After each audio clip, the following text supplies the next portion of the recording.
Hey folks, I'm Alex Dowd. And I'm Katie Rife. Last week, we talked about the first two movies written and directed by Paul Thomas Anderson, Hard Eight and Boogie Nights. This week, in the second episode of our four-part series, we move on to the next chapter in the writer-director's acclaimed filmography with an extended discussion of his third and fourth films, the 3-hour Los Angeles ensemble drama Magnolia and the Adam Sandler misfit rom-com Punch Drunk Love. Welcome to Film Club.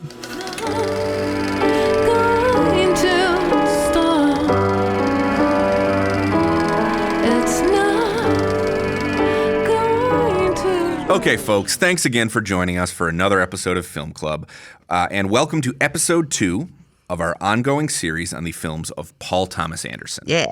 Obviously, last week we talked about the first two movies directed by Paul Thomas Anderson, Hard Eight and Boogie Nights, and we're moving on to the next films in his filmography this week. Yeah, which, you know, he was a wunderkind with the first two there. And now he's moving into, I mean, you could call it a more mature phase of his career, but I don't know if he's fully gotten his mature form yet at this point. Definitely not. I mean, we're going to get into this in later episodes of this series, I think. But as far as I'm concerned, there's a certain point where Anderson becomes what I would say is the mature version of him as a filmmaker, and I think it's still a few years off. Yeah, this is kind of the first half, or the second half of the first half of his career here. Yeah, it can be really interesting in looking at a filmmaker's career, somebody like Anderson who is so revered and was sort of a big deal from the very start, just seeing the ebb and flow of their career and seeing the way that success is redefined, I think, as you go through their career. Yeah. Because Magnolia, I think, the next film we will be discussing is Magnolia, his third feature, the one he made after Boogie Nights. And I think in some ways Magnolia is today, you know, there's a whole contingent of Paul Thomas Anderson fans who consider Magnolia his masterpiece. But it's interesting to look at it as the film he made after Boogie Nights, because I think in some respects it's a much messier animal than Boogie Nights. Yeah, and also, you know, Boogie Nights, like we were talking about last time, it got Oscar nominations and everything, but it wasn't just a pure upward trajectory for Anderson after Boogie Nights, right? No. I mean, I wouldn't say that. I mean, and again, he's never been a filmmaker who has made like a ton of smashes or anything. That's never been his niche in the American cinema landscape. He's not somebody who you're going to look to who's going to be knocking out $100 million hits for you or anything. You know?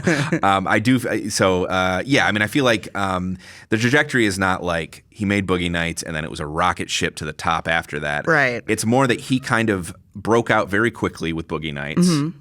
Sort of very well received, and since then has made movies that have all been well received in one capacity or another. I don't think he's made a movie that got a critical drubbing since then. Not really. They've all been well received. You know, yeah. Some more than others, though. I mean, obviously he would not score a Best Picture nomination until There Will Be Blood a few years later, which we're going to talk about on a later episode. And to this day, his one of two films that he has scored a Best Picture nomination for. We are going to pair those two on a later episode. I can't wait for that. Yeah. So we still, you know, we were talking about how it wasn't just a straight shot up necessarily, but he was making films at a consistent pace, you know, like Magnolia was 99, Punch Drunk Love was 2002, and Magnolia is like this sprawling 3-hour epic of just bleakness and misery. Yeah.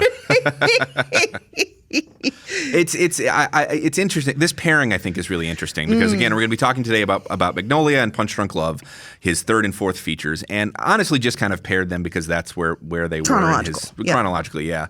And we're going to break from that a little bit in the coming episodes, just sort of pairing by actor instead, because he's worked with a couple very, very prominent actors on a one might say a pair of projects. But it's interesting that though they arrive chronologically at the same time, they're an interesting pairing because I think they represent, in some ways, I think that Punch Drunk Love is a reaction to Magnolia and to him wanting to do something completely different than Magnolia. It certainly feels like a trifle after Magnolia. Yeah, for sure. It feels like a break because Magnolia is all about, like human suffering and estranged relationships and infidelity and death and all these really heavy subjects. And then Punch Drunk Love is basically a stressed out guy finally gets a break for once. Yeah, it's actually rather upbeat in some ways. Still with that sort of that sort of idiosyncratic Anderson touch and obviously some dark touches in it as well, which I think is actually we'll get to Punch Drunk Love. We're going to talk first about Magnolia. I teased last week that Magnolia is not my favorite Paul Thomas Anderson film. It is some people's. I think there are some people who see Magnolia as the height of Anderson as somebody who is willing to be emotionally expressive. And he's done the films he's made later in his career, I think, are a little bit more ambiguous, are a little bit more emotionally distant in some ways. Yeah, they're a little more restrained than Magnolia. Magnolia really goes for like those big, like I said, life and death stuff. It's 3 hours of it. Yeah. It's 3 hours of people reaching their rock bottom. Yeah, totally. I feel like Magnolia is the work of a filmmaker who was feeling at the top of the world. He was feeling invincible, like he could do anything. And New Line supposedly told Anderson after Boogie Nights that he could basically do whatever he wanted for his next movie. Wow. Which is a very rare thing in this industry where somebody gets the pass to, and probably also a product of another era. I feel like almost nobody gets that kind of pass anymore. No, I don't think so, unless you come up with your own money. Right, and then you can do whatever you want. Yeah. But they basically told Anderson, do what you want. And in the New York Times, he said, I was in a position I will never be in again. And to me, that explains a lot of what Magnolia is. It feels like somebody who's like, I have unlimited capital right now. I can make any movie I want to make. So why not make 6 movies? Okay. In that sense, I get it. In that sense, yeah. It really is Magnolia. One of the things I do like about it, it's a really interesting and unique set of like elements and influences going into it. Like when you compare the kind of Fortean element with the raining frogs. And biblical as well. Yeah. And at the beginning, there's that whole segment that talks through, different famous coincidences. And so pairing that with the music of Amy Mann is a very eclectic choice. Yeah. And I think that like a lot of the kind of like addiction and despair in the movie kind of ties in with Amy Mann's music. As a fan of her music, it is a lot about, like heroin and suicide and like really heavy stuff. Oh, yeah. I mean, and Anderson has spoken about, he wrote Magnolia while listening to Amy Mann. Okay. He was listening to a lot of Amy Mann at the time. She's obviously a huge presence in the movie in terms of, there's several soundtrack selections. There's the famous or, depending on who you ask, infamous scene where all the characters, I'm going to say one thing before we continue. I'm going to say, just give a general, for this episode and for all of the episodes that we're doing in this series, a general spoiler alert. Yeah. We're going to talk about the ends of these movies probably sometimes. We're going to talk about plot details. Significant scenes for sure. Yeah. So these are episodes where, before listening to these, if you've not seen these movies, for one thing, you should watch them because Anderson is, even if you don't consider him one of the great filmmakers working today, he's certainly He's a major one. He's a major one. Yeah. He's a very important filmmaker. He's a very ambitious one in a lot of respects. So check out these movies and maybe come back and listen to the episode after you've seen them. Yeah, that'd be a great idea. Yeah. We're gonna try to get into some of the details, but yeah, there's a prominent scene in this film that I feel like for a lot of people is kind of a make or break for this movie, whether or not you're all in on it or not. Yeah. Where the characters all non-diegetically sing along to an Amy Mann song. Yep. Sing along to Wise Up. And again, we'll talk more about this. This movie in general, I think, is too much, I think. And I find some of its excesses to actually be a little bit embarrassing, to be honest. But that scene works for me. I think the excess of this movie is not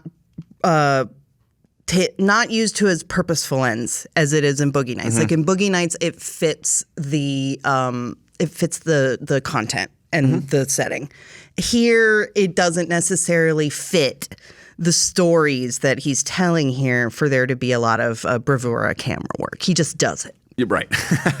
I mean, the thing about it is that Anderson, I think this is the work of somebody who very much set out to make a masterpiece. And you can see that sometimes with filmmakers who they're sort of high on their own supply, so to speak. And Anderson was very I mean, heavily rumored to have been very literally high on his own supply. I mean, Anderson. There are lots of stories about him being heavily into cocaine during his time in his life. You can kind of see it in some of this stuff. Like, in this movie, big time. Yeah, like especially like all those scenes of Tom Cruise like yelling, all those long Tom Cruise monologues. You can really tell that everybody's just loving the smell of their own farts that day. Like everyone is just like, wow, what is this amazing smell? I mean, last week you said that cocaine was the villain of Boogie Nights. It is. I think cocaine directed Magnolia. I don't disagree with you. I mean, there's just so much restless, anxious, over-caffeinated energy in this movie. For a movie about death, which doesn't really make sense to me. Yeah, it's a very cranked up movie. There's a lot of relentless dollying in, and I think it's reflected in some of the performances too, which go a little big at times. I think this movie's interesting in that Anderson. I really do think that Anderson, as a filmmaker, set out to. He was like, "This will be my masterpiece." Yeah. He was definitely setting out to make a masterpiece. He was setting out to make something that, like, probably the Academy would love. He was looking for glory making this movie, I think. I mean, he's quoted as saying, "I wanted to make the all-time great San Fernando movie." The film is set in the San Fernando Valley, like several of Anderson's films, where he grew up. So, it's very much a California movie, a Los Angeles movie. Is it? I mean, I feel like Boogie Nights is more of a Valley movie than this one is even. I think they both are. I mean, I think that this is a Valley movie in the way that that Altman's Shortcuts is. Okay. Okay. Because, I mean, obviously, we've talked already about the fact that Robert Altman is a huge influence on Paul Thomas Very Anderson. visible, yeah. If you wanted to be reductive, you'd call him Martin Scorsese meets Robert Altman. In the early movies, I think that's the equation that you see. And you see it again in this one where a lot of the camera moves are very Scorsese, you know, these kind of muscular dollying and Steadicam shots. You know, there's another long extended Steadicam shot in this one, just like the opening sequence of Boogie Nights. In this one, we're following this child through a television studio, and it's just winding around the hallways. Poor kid, by the way. Oh my God. Yeah, his story is very sad. Yeah, it is. But I think that Anderson, structurally, this thing is very much sort of reminiscent of the sprawling ensembles that Altman made. You know, I can see that. Films like Nashville but Shortcuts being the main one, which because it's also set in Los Angeles and follows these various characters. If I wanted, and has Julianne Moore, if I'm not mistaken. Yes, yeah, that's right. Yep. If I wanted to be meaner, I could say that this movie was also an early example of what we came to understand to be the "we are all connected" genre. You know, movies like Babel and the it is Crash. Yeah, I mean, there are. Anderson fans would probably pass out if they heard us saying this, but there are some commonalities between this movie and Crash. Well, in this movie's defense, those movies came after this movie. They did. So it is the original article in the "we are all connected" thing. Yeah, that's true. Yeah, Crash is maybe a wannabe Magnolia in some respects. You could make that argument, I think. Yeah. For those who don't know, the film is set in the San Fernando Valley. It follows I would say probably about half a dozen stories and twice as many characters, and a bunch of them Anderson regulars. You know, this we get Philip Seymour Hoffman, we get Julianne Moore, William H. Macy, Philip Baker Hall. I'm trying to do this by memory right now. Yeah, you got them, all the three name John guys. C. Reilly. Yep. Yeah. Melora Walters as well. You know, these people who had become over the course of three movies sort of regulars in Anderson's work. Yeah. And actually, Magnolia is kind of the last movie that features that regular troupe. You know, I mean, other actors would show up again. We'd see Philip Seymour Hoffman again. Of course. We would. There are a few other actors who have showed up again in his work. But if you want to think of Anderson's early work as him kind of working with sort of a group of regular players, Magnolia is like the culmination of that. That is true. It is the culmination of where you expect all these same people to show up, and they all show up. They're all there. Yep. So the movie basically follows a number of characters all going through some form of crisis. Thematically, you could say this movie is heavily about the idea of the past catching up with people or people obsessed with the past. Thematically, I think it's all over the fucking map, to be honest. Yeah, that was kind of watching this again, I kind of felt like the showboating style and the melancholy themes were kind of poorly matched. And I also thought it took a long time for this movie to come to anything that I felt was kind of a coherent theme. By the very, very end of it. And he puts a button on it with a voiceover in case you didn't get it, where John C. Reilly is like, what can we forgive? I think that's kind of the thesis of Magnolia. Sure. But it takes a long fucking time to get there. It does. And I honestly don't know if all of it actually does end up cohering that much. I mean, there's a lot of ideas in this film. Again, I think he really said, he was like, I'm going to put 6 self-indulgent movies into one movie, essentially, you know? And to me, this is a movie that never stops starting, is how I feel about it. Interesting, okay. You know, it's a movie where I feel like he is so high on the idea of introducing us to these characters into this world that we're 2.5 hours into this thing before he really starts to get down to the business of wrapping any of these stories up. You know? Which is why the whole frog thing. To the extent that they are. Some of them really, it's just that the frogs fall. Which to me feels like a Hail Mary a little bit. It feels like the movie being like, we have to connect these stories at this point. How can we do that? And it's this big sort of biblical, surrealistic gesture. I like it as a gesture. I think it's an interesting place to take this movie, which has stayed at least somewhat in the realm of plausibility and reality, you know? But it does feel like a Hail Mary to me. It feels like the movie is like I need to find a way to bring all of these to a dramatic conclusion. Here's a curveball.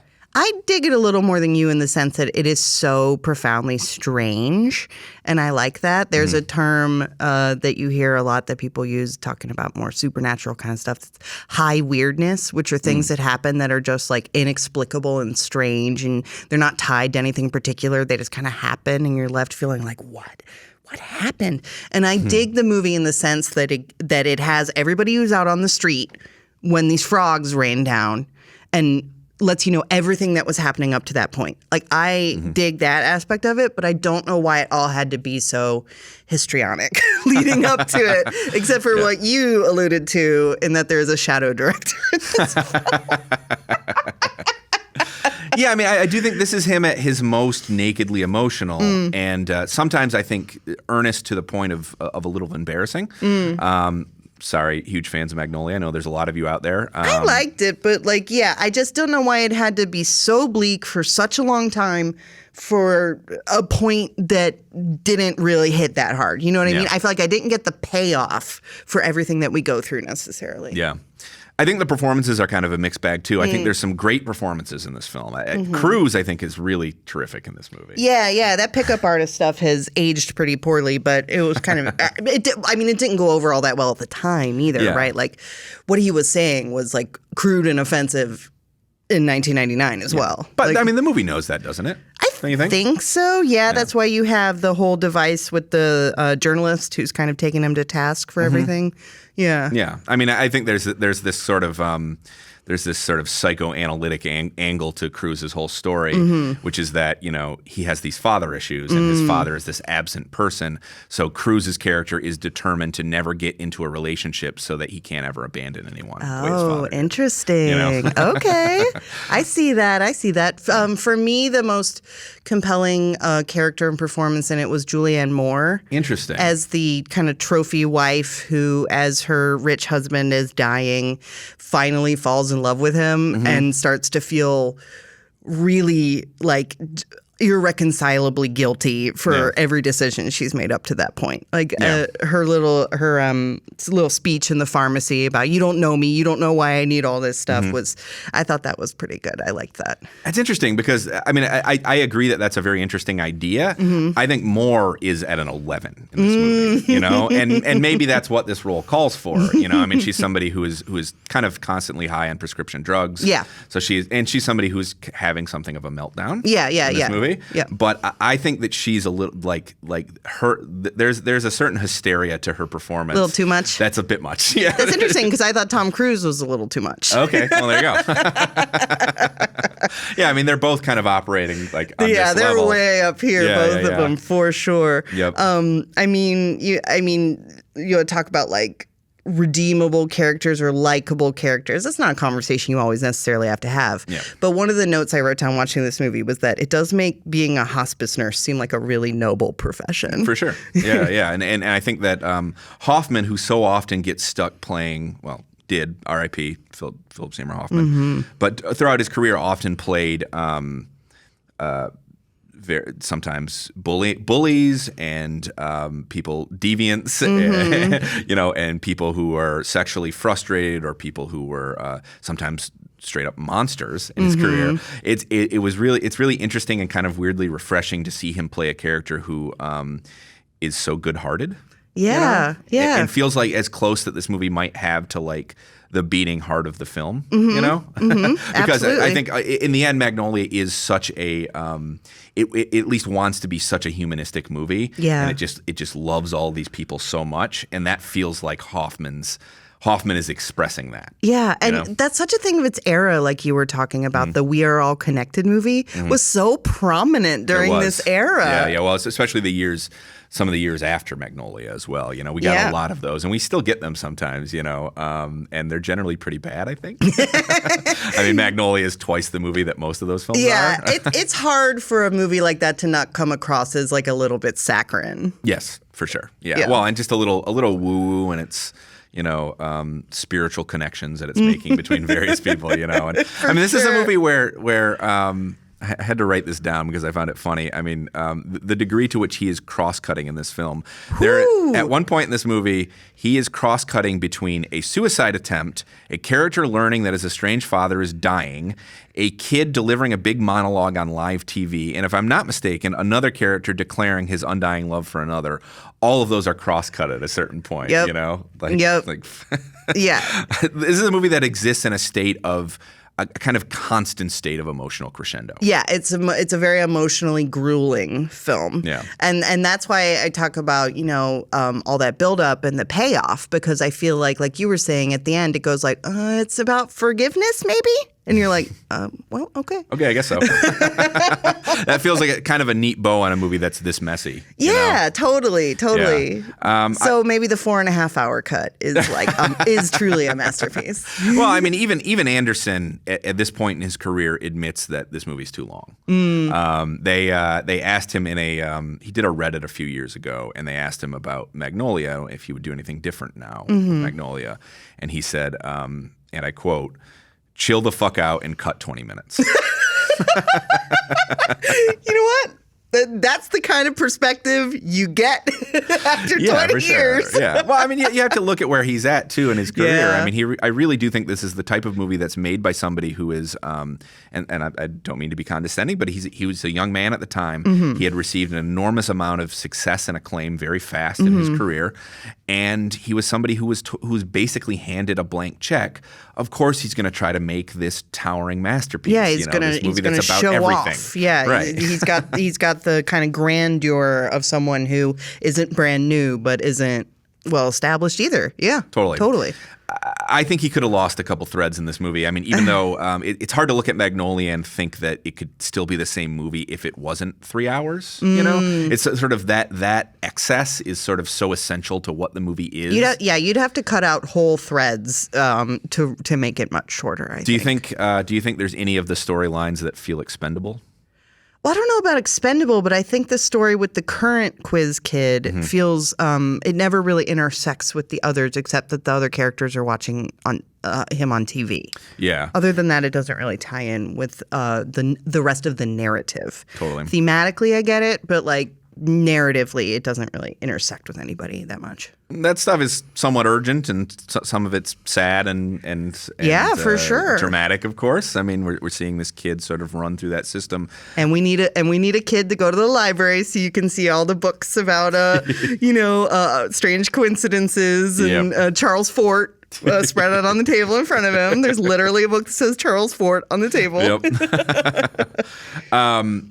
Yeah, I felt like there's some things in that one. This is me being way too pedantic, probably.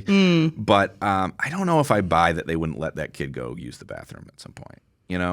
That like especially after because Philip Baker Hall's character literally collapses on set. Right.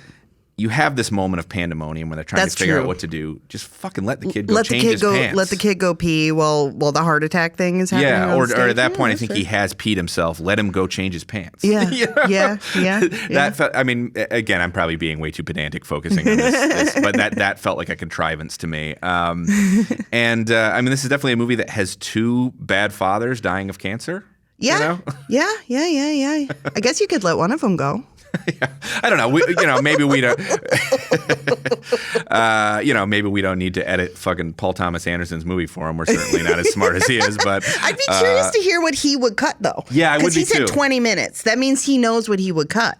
Yeah, I would love to know where he would make those excisions. Yeah, what he would maybe take it wouldn't out. be a whole story. Maybe it would just be individual moments. Maybe he would lose the prologue. Oh, yeah. That feels so essential to what the film is trying to be anyway. Without that, the Raining Frogs is completely random. Yeah. You have to have that to have the attempt at tying it up work. I almost wonder that if this was really, it's what I'm talking about when I say that I don't think that Magnolia could still be Magnolia if it wasn't that long. I think that it would involve a deeper form of restructuring in some respects. Yeah, yeah. I mean, I still enjoyed the film, but I kind of felt like, it didn't have the same sense of purpose to it as some of his other films that I've seen. It didn't seem as like thought through. I don't know. It seemed a little all over the place. No, I actually relatively. I think Boogie Nights is a more controlled and a more thoughtful movie in a lot of ways. You know, and if you're going to put two of his movies side by side, those are the ones you put side by side. I think Magnolia is the only one that to me feels like it exists in the exact same stylistic universe as Boogie Nights. Yeah, I could totally see that. It very much feels like this is the same filmmaker making another movie. Whereas I think where he went from there, the movies become kind of different in some ways, stylistically and structurally. Totally. Yeah. So what do you think of the Amy Mann Wise Up scene? I kind of liked the Amy Mann Wise Up scene. I think the part of the movie that annoys me is the part where Philip Seymour Hoffman's on the phone and he says, "This is the part of the movie where you help me out." I groaned at that too, actually. That part kind of bothered me. Like, I mean, it's such a, like I said, having Amy Mann as a thread in the film, I thought that was a good, kind of cool and eccentric paired with the other elements. And so emphasizing it that way didn't bug me, even if it is done in kind of a stagey way. It was, I don't like it when characters are so upfront about, I'm going to say something meta now. And that's kind of what happened with that line. So I think that's the part I would nitpick. Yeah. Where he says this is the part of the movie. No, I groaned too at that part. I like the Wise Up scene, honestly. I mean, it's I think it's sort of embarrassing in a really endearing way. I think, it's really earnest. Yeah. It's really bleak and really earnest, and he swings for the rafters with that one, and I appreciate it. I mean, as a sort of big, kind of silly gesture, I think it sort of works. I actually get a little, I wouldn't say choked up, but a little emotionally involved in that moment. I did too. I did too, where I was just like, whew, this movie is really just no taking no prisoners emotionally. Even though it also sort of plays like Anderson's version of the music video for REM's Everybody Hurts. I can't tell if that's a compliment or not. It's not, but I guess it's not too. I mean, again, I like the scene actually, and it's one of the film's excesses that I actually do really appreciate. It's a good video, so like, yeah, totally. And like those kinds of touches weren't quite as commonplace, I think, back in 1999. And we were talking about how the Everyone's Connected movie is very of its time. I felt like Punch Drunk Love, especially the opening sequence of Punch Drunk Love, just screamed 2002 to me. Oh. Like, I was a college freshman in 2002, and I remember 2002 as an era of like quirk. Okay. It was the quirk years. And the first 10 minutes of Punch Drunk Love, another movie I hadn't seen since it came out, I was watching it going like, oh my God, is this way more Garden State than I remember? Uh-oh. But then it wasn't, luckily, in the end. Yeah, I mean, it does have, there's some very symmetrical framing in those opening minutes. And like a harmonium being dropped randomly on the street. Come on. How the shins can you get? Like, how OO's indie can you possibly get than having a truck randomly drop a harmonium on the street? Like, all they needed was like a 16-person marching band to back it up, and then it would have been the early 2000s. But it's such a weirder and it's sometimes more hostile movie than that. Yes, luckily it does not. it does not OD on quirk, Yeah. luckily. Something I appreciate, because I ultimately watched these back to back before too. recording. I watched Magnolia, then took maybe 20 minutes, and then threw Punch Drunk Love on. And it's a dramatic shift in terms of how his movies are shot and how they're paced in some ways. I mean, obviously this one very much feels like a palate cleanser after Magnolia. Yeah, it's like I said, it's a trifle. It's 94 minutes. It's half the length. And he deliberately set out to make a movie that was 90 minutes. Okay. He basically was like, I want to make a short movie after that. Yeah. I want to do something smaller. And if that movie sprawls in a million different directions at the same time, this one is laser focused on a particular character. And right from the start, it has a different tone. It has a different mood than Magnolia. Yes, it does. It ultimately ends up being kind of cocaine restless in its own way. But at the start, there's a stillness to it.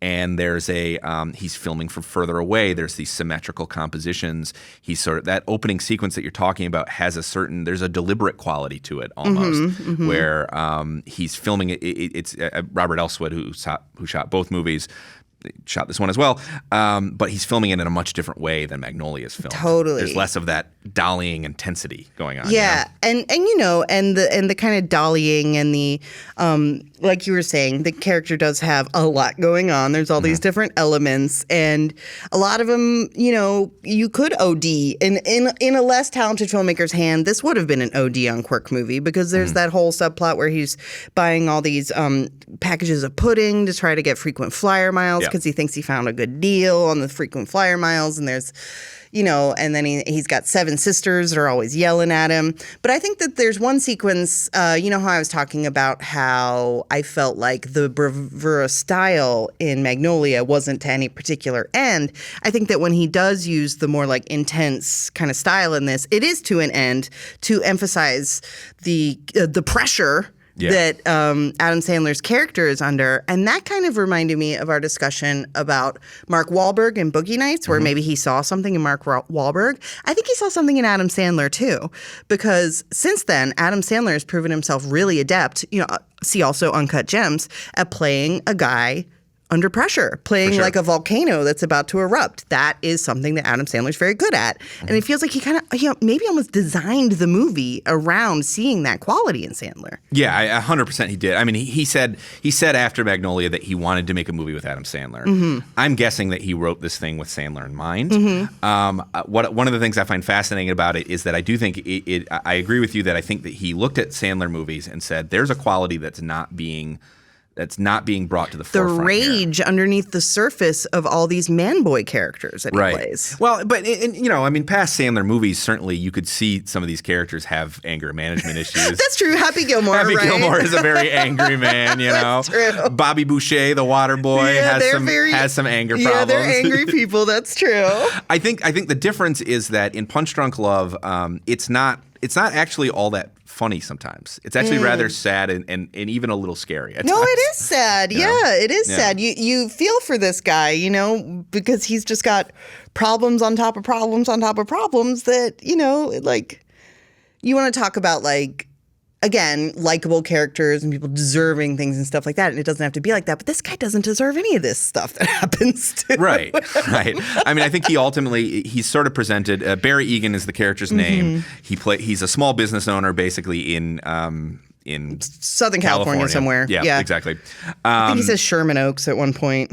Yeah, I think it's Sherman Oaks. I think you're right. And he has 7 sisters, and he's clearly somebody who has some emotional problems. He even confesses them within the first 10 minutes of the movie. Yeah. He's somebody who does not always have the most control of his emotions, but you can also see very early on that he's kind of a sweet guy who's just easily overwhelmed. Yeah. He's just very overwhelmed by everything.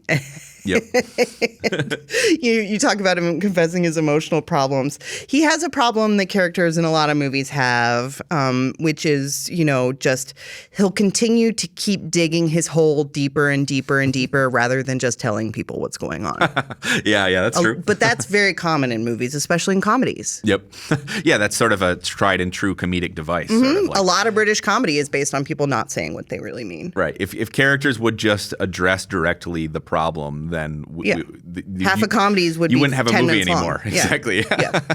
Yeah. I think that Punch Drunk Love, unless I'm mistaken, this is really the first moment that Sandler did something that was remotely serious at all. Yeah. It was his first foray into, and what I thought was really interesting watching it again, that it is in a lot of ways a stock Sandler character, but it's just taken seriously. Totally. And I actually think there's quite a few of Sandler's movies that do that, actually. I think the movies that almost always when Sandler is in a movie that actually allows him to act, he's playing a character that with a slight Happy Madison shift could star in a broader comedy. Yeah, in a more cartoony movie. Yeah. Even Howard Ratner in Uncut Gems, I think you could take that character and put him in a more cartoony and a broader movie. It's almost like the movies find a way to play within Sandler's range and just build a better, more serious movie around them. Yeah. And it just takes this kind of guy seriously. What would actually happen with a guy like this? Right. Yeah. If this guy existed, wouldn't he actually be kind of sad and maybe even kind of sort of sympathetic? Yeah, and would probably punch walls a lot. Because the outbursts, that's one way that I agree that this is a quirky film in some ways. Those outbursts of violence, I think, cut into the potential for this to turn into something that's too sentimental or too cute. Yeah. He really, very early on, kicks in some windows. Yeah. But you understand and you sympathize with him because his sisters are like mercilessly teasing him about something that happened 15 years ago, and they bring it up constantly and they never let it go. And you understand why you'd be pissed about that. Yep. You're like, stop it, leave me alone. Yeah, they constantly call him Gay Boy. That's something they called him from his childhood, which another thing that sort of dates this movie to 2002. It does, yes. It does date this movie to that time. Yeah, that was definitely a word that was thrown around a lot more during this time. True.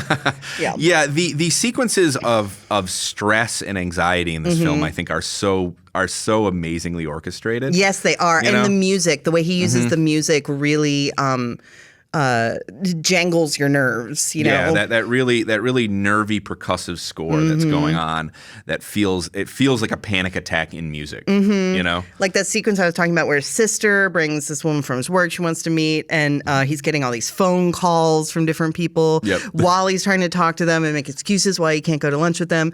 And then two different forklifts crash in the background while they're talking, and one breaks a window. Yeah. It's very inspired, and I think it makes because at its core this is sort of a screwball romantic comedy. Yes, you know, Barry, whose life is just to say a little bit more about the plot. Barry ends up getting caught up in this scam where he calls a phone sex line, mostly just out of pure loneliness, just to talk. He just wants to talk to somebody. Yeah. It's very sweet and very sad. But he ends up getting sort of they smell a mark, basically, and he ends up getting wrapped up in this attempt to scam him out of really not a ton of money. Like an extortion scheme, basically. Like a few $100s of money from him, which we ultimately learn is being orchestrated by Philip Seymour Hoffman's character, this kind of shady guy who runs a mattress store. In Nevada. Right, like Provo or something like that. Yeah. Like, not even Vegas. right, exactly. But the sort of that thread is sort of creating this constant amount of anxiety and pressure and even danger in Barry's life. So at the same time that all this stuff is going on, Barry is also falling in love, though. He's falling in love with this coworker of his sister's played. And that gives him a lot of anxiety too. It does. Yeah. But at a certain point, it also levels him out in a way. You know, I mean, I think this movie is on its most basic level it's sort of a simple, even corny romantic idea, which is that having love in your life can center you. And it gives him confidence. It gives him confidence. You know, it gives him confidence. You know, he's under stress all the time from all these different forces that are kind of in his ear constantly. And finding love gives him the confidence to stand up for himself, finally. Yeah. I'll admit that I'm a little disturbed by how happy I am to see him beat people with a tire iron in this movie. But just because they're just walking all over him for most of the movie. Yeah. And then to see him get violent, that's not a part of me that I'm proud of. He's channeling his violence. Because he's kind of this sweet guy who has this wellspring of deep anger inside of him. Again, like a number of Adam Sandler characters. Right. You know? Yeah, and that's the ultimate thing with this movie. Like I was saying when I finished watching it, I was like, that's kind of a nice movie about a stressed out guy who finally caught a break. Yep. He sorts out this situation with these people that are trying to extort him. He stands up to them. He stands up to his sisters for once. Yep. And he does it because he's found love. Isn't that great? It all works out for him. And so, when you think about that in the context of it being kind of a stock Adam Sandler character, there's a lot of love for Adam Sandler characters here from Paul Thomas Anderson. Yep. Yeah, I mean, they always people have this is a sort of a quote that's made the rounds, which is that you really want to critique a movie, make a movie, and it does sort of feel like Anderson watched a bunch of Sandler movies and thought, I can make one that's resonant. That's better. That's better. Yeah, kind of. And I will say that I really like the more swooningly romantic touches in this film too. I think it has this kind of bold primary color scheme. There's these visual interludes with these sort of bars of color. They're created by this visual artist named Jeremy Blake. Yeah, those are really interesting. Yeah. Really sad story about him. Yeah. Jeremy Blake was this artist. You may also recognize his work from the cover art for Beck's Sea Change. Oh, yeah. Right around the same time. All that stuff in there. Great album. Well. Yeah. I saw that tour. Anyway, go on. Cool. I don't want to dampen the mood here, but Blake eventually died by suicide. He found his partner, whose name was Teresa Duncan. She was a filmmaker. He found her in their home that they shared together. She had taken her own life. Oh, wow. And he is thought to have walked into the ocean. That's terrible. Yeah, it's really awful. And a part of me, so I don't want to go on too much of a detour, go down too much of a rabbit hole. But knowing that adds bitter to the sweet. It does, and it adds there's an interesting connection to Anderson's later work as well, because over the years it's sort of come out that the two of them, that Jeremy Blake and Teresa Duncan, were being hounded by the Church of Scientology, and some have attributed to maybe the state that they were in when they did this to the amount that they were being terrorized by the church. And you could say that maybe that sheds some light on why Anderson ultimately decided to make a movie about Scientology on some level. Oh, wow. Interesting. Yeah. After working with Tom Cruise. Right. Oh, yeah. After Who's working a with Tom demigod Cruise. In that world. Yep. I've always kind of wondered what Cruise thought of The Master. I think that there were people trying to get him to say something about it, and I don't think I remember when The Master came out, everybody was trying to get Tom Cruise to comment, and he just would not. He would not do it. Apparently he saw it. Paul Thomas Anderson showed it to him, but neither of them said what went down, what the conversation was. Yeah. Just that he privately screened it for Tom Cruise and was like, I made this. I would love to know. FYI. Do you think Cruise is ever going to get out of the Church of Scientology? I think that they give him so much positive attention that being a mere human, it'd be pretty hard to give that up. Maybe, yeah. They treat him like a demigod. If you've ever watched any of their videos, they introduce him like he's, more than human. Oh, for sure. And to go back to Magnolia for a second, when he's on that stage in Magnolia and he's he's got all that energy and he's kind of in a manic state almost and getting all that adoration from those people. I can't help but look at that now and see parallels between some of his behavior back when he was being very where he was acting as a very public spokesperson for this Church of Scientology, the jumping you mean on the couch. His couch jumping days, yep. Yeah, you can see that energy. Anderson found a way to channel that into a performance, like we were saying with Adam Sandler and Mark Wahlberg, he's really good at identifying these things that are inside of people and drawing them out in performances. Yeah, I've always loved that quality about his work and seeing movie stars and going, seeing them as what can I get out of this person's persona? Yeah. And it's interesting when you contrast that with, at least in the films we watched so far, his sort of stock characters, he'll have film, like we were talking about the different roles that Philip Seymour Hoffman plays in the films and the different types of roles that John C. Reilly plays in these different films. They are not, Paul Thomas Anderson isn't necessarily playing to a type with them. He's those are his guys, and they can be like his company players. Yeah, they're his company players, and he knows that they have range. But when it's these bigger names, he zeroes in on something inside of them and draws it out. Yeah. Although even with those two, for example, who again had appeared in all three of his movies at that point, he even I did a little background reading on Magnolia. He even apparently created those roles with the idea that he was going to be giving both of those actors a slight change of pace. He was like, Hoffman wanted to play somebody who was just kind of really good. He just had an inherent goodness he did get to him. cast a lot as kind of a sleazy guy. Oh yeah. No, I mean, early on, he kind of played obnoxious prep school kids in the beginning of his career. And then, by Magnolia, he had already done Happiness. Yeah, Happiness was the first thing I thought of when you brought that up. If you've never seen Happiness, get ready. Highly recommend that one, but yeah, steel yourself. Now that would be a series of Todd Solondz. Oh, do a 4-part series on the films of Todd Solondz. Yeah, I don't know. That'd be weird. I don't know if I could handle that one. That'd be weird. But yeah, so Hoffman wanted to play somebody who is in some respects more simply good, so he did that. And Riley had apparently, the character John C. Reilly plays in Magnolia is this, he's this police officer, but he's kind of a goofball. And Riley said, I would just love to have a love story for once. He's like, in my career, I've never been able to have that. I've played henchmen and I've played these kind of goofy man children. Excuse me, what about Hard 8? Well, good point. Yeah. Yeah, I mean, he does kind of he sort of has a love story in that as well. Yeah, he kind of does, yeah. Yeah, but it doesn't necessarily have the sincere, the gooiness of his story in Magnolia. That's fair. Yeah. Some very interesting date scenes in these two films. Yeah. Yeah, some dinner dates that go awry for different reasons. Yeah. No, character-based reasons. Totally. I actually thought of watching Punch Drunk Love right after Magnolia, which is something I obviously I've never done before, and I feel like when I saw Punch Drunk Love, it had been 3 years since Magnolia, so I wasn't seeing them in conversation with each other. But it does kind of feel like he took some of the energy of the scenes with John C. Reilly and Melora Walters and said, what if I built a larger movie around that, Well, there's not a lot of room for sweetness in Magnolia, you know? So yeah, I could see that being the element that maybe gets overshadowed in Magnolia, and you'd want to pull it out and give it its own spotlight. Do its own movie, Because there's even a similar shot too when in Magnolia when they kiss for the first time, she comes back from the bathroom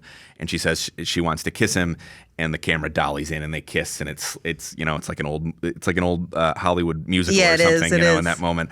There's several of those moments in Punch Drunk Love, where like when he comes back to her door after they have that date and they kiss in the doorway, and it's sort of Anderson. I feel like it's Anderson indulging. But that one's got to set up in a punchline though, because he spends a bunch of time before that running around the apartment building trying to figure out where her apartment is, because it's one of those really anonymous looking apartment buildings. Totally. Yeah, that scene is kind of a microcosm for what this thing accomplishes on a whole, I feel like, in that it ultimately is rather sweet and pretty romantic, but it's also looking at characters who are eccentric. They're kind of misfits, and it undercuts the sentimentality a little bit with some sort of oddball screwball comedy as well. Yeah, and I do think that it does pull off the task of conveying all those emotions in an earnest way, as opposed to, like I said, the kind of like toxic quirk that was prevalent at the time. And I think does what probably would have seemed like the impossible in 2002. I'm trying to remember if people wrote or thought about this a lot at the time, but of making Adam Sandler a viable romantic lead. I mean, obviously all of Sandler's comedies have love interests, but you really that always feels rather secondary to those films. Yeah. In this one, you really do sort of buy him as somebody you want to root for and somebody you want to find love, you know? Yeah. You want things to work out for this guy. Yeah. And it really does feel, because like if this movie had ended with their romance not working out, it'd be another bummer of a movie, but it just feels like cool water on a hot day when this guy finally catches a break. Like I was saying, it's good to see. Yeah. You feel happy for him. There's an interesting, I do think there's a kind of interesting, at least quasi-personal dimension to it. In that Anderson for a few years was dating Fiona Apple, and that one of the stories that has been told over the years is that she was in Hawaii and he showed up unannounced and visited her there. I will say, however, Fiona Apple, when her latest album came out, she finally talked a little bit more extensively about her relationship with Paul Thomas Anderson, and some of it was not the most flattering. you know? Yeah, well, the stuff that you were talking about with Magnolia, where maybe there was a lot of drugs happening, she doesn't have super kind things to say about that aspect of their relationship. I mean, she specifically said that being with Anderson during that time put her off of cocaine. She said she quit cocaine. She actually cites in that same interview, which I think is in Rolling Stone, if I'm not mistaken, but she cites that she was at this all-night party at Quentin Tarantino's house. I remember this. With Paul Thomas Anderson and Quentin Tarantino. And she said, if you ever want to quit cocaine, just get stuck in a room with those two while they're on spend all night coke. listening to those guys yammering. Like, on the one hand, what a dream. Two of my favorite filmmakers and an amazing artist getting to hang out with them. But also, absolutely not. I don't want to be in there.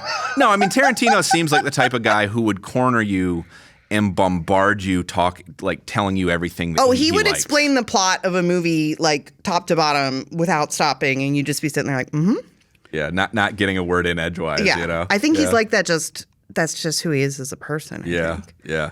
It's interesting, though, to read about that, given again, we discussed this on last week's episode, some of the commonalities between at least the early work of It makes sense for them Tarantino. to be friends when you look at the both of their 90s outputs side by side. It makes sense that they would hang out together. Totally. They're 90s both really, movie brats. Yeah, 90s movie brats, both from LA, really love LA, use LA in their movies in a way, you know.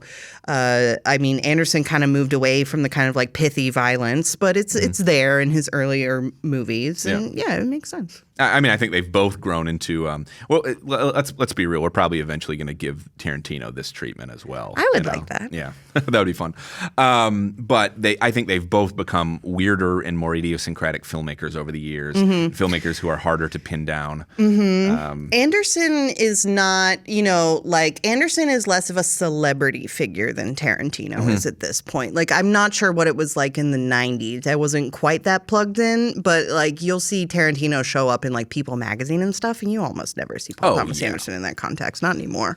Or like, he's like Quentin Tarantino's on Celebrity Deathmatch, the MTV show. Yeah, where yeah. You're not going to see. And he does podcasts and stuff like that. And I don't think Paul Thomas Anderson really does that so much anymore. I think there's less. I think he would just be. Anderson would be less necessarily recognizable for his. For one thing, he doesn't act in his films. And he's just less of a public personality. Yes, he is. He is. Yeah. So, like when we were speculating what it would be like to be trapped in that room with those three, like what would Paul Thomas Anderson be doing? I can't say quite so clearly. Yeah. But Punch Drunk Love, I found this. I actually found this very refreshing after Magnolia. I don't want to dog too much on Magnolia. It's a movie that has a lot going for it. I liked Magnolia, but when you're watching so much of a person's output in such a short period of time, it is easy to. It's easy to see when one doesn't work as well. You know, because you don't. When it's back to back like this, like you were saying. Exactly. And we've talked before, and we talked sort of at the top of the last episode about how every new movie by Anderson is an event. And but when you're watching them all kind of consecutively, that quality of like every single one of these is something that I'm just amazed that I'm seeing a new movie. That falls away a little bit, and you can look at them a little more closely. I do think that Punch Drunk Love is a really interesting pivot for him after Magnolia. Yeah. And I think that it leads, even though he's never really made anything quite like Punch Drunk Love again. No. I do think it leads into the next chapter of his career in the sense that he was becoming, I think, embracing some of the eccentricities of his filmmaking and thinking less in terms of ensembles and more in terms of character pieces. Yeah. Individual characters. Yeah. Okay. I could see that. Yeah. No, that's interesting because, to tease a little bit what we'll talk about next time, it's such a radical departure just in terms of all of these movies we've talked about so far do have that kind of like, man-child searching for meaning and for family and for home kind of theme in there. Yeah. But then there's a hard stop, and you go into much more mature themes like right away with There Will Be Blood. Yeah. Although, well, I don't want to spoil it too much. I guess we'll talk about it more next week. All I'll say is that I do think there is a quality of Arrested Development about that character as well. Oh, I can't wait. That's all we've got for you this week, folks. You can rent or buy Magnolia digitally, and Punch Drunk Love is currently streaming on HBO Max. Please be sure to rate, review, and subscribe to Film Club wherever you get your podcasts. This week's episode of Film Club was hosted by me, Alex Dowd, and by Katie Rife. It was edited and mixed by Zach Goldsboro, and our motion graphics designer is Julie Mullins. Stay tuned next week. We'll continue our series on the films of Paul Thomas Anderson with discussion of 2 movies starring Daniel Day-Lewis, There Will Be Blood and Phantom Thread. Thanks, folks. Bye.